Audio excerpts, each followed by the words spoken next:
Spokesperson for the Climate Majority Project and joins us live from London. Rob, thank you very much indeed for your time and for coming on the News Hour. Is it possible to draw a line between these two sets of incidences, floods in one part of the world and severe drought in another?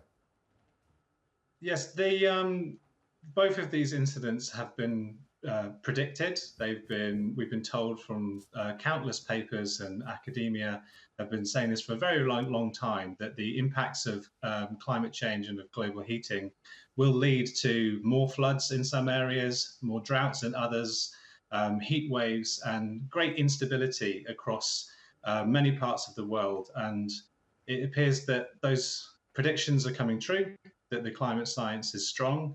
And unfortunately, our political leaders are not necessarily listening to that. And instead, it's becoming more and more apparent that individuals, citizens, are having to start thinking about local resilience and adaptation to climate change, and not just pushing governments to mitigate.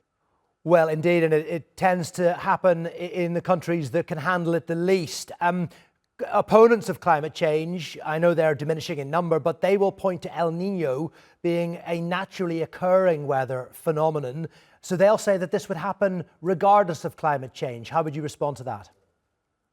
El Nino is an amplifier of what's already present within the system. As we get closer and closer to breaching the Paris Agreement, I mean, we've already gone over 1.5 degrees within the last year. If we continue to see that go up, which I believe we will, given the climate science as it says at the moment, then when these El Nino years come round, then it amplifies what's already there and makes it worse. It's not a case of this is just El Nino. It's a case that El Nino is making what's present in the climate system even more of an impact on so many different people across the world.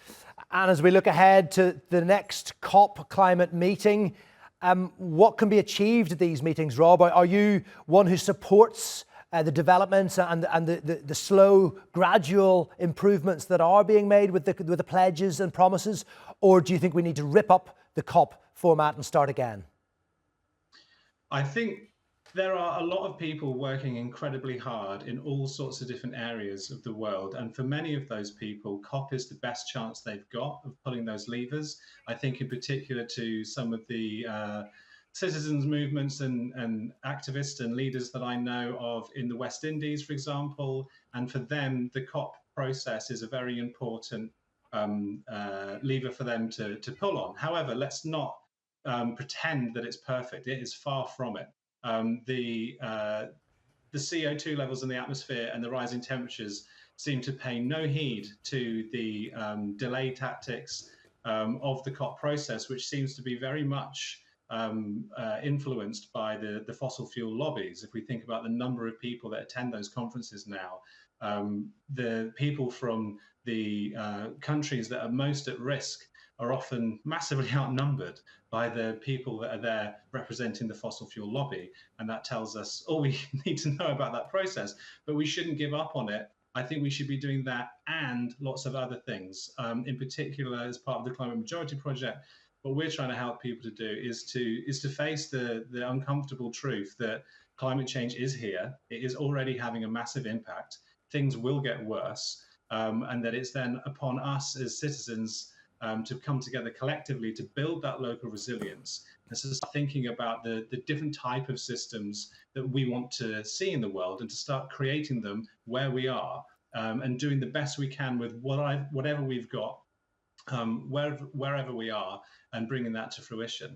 So then the leaders will follow us and take our example and see what they should have been doing this entire time. Rob, great to have you on the programme. Thank you very much indeed for your analysis. Rob Harrison-Plasto there joining us from London.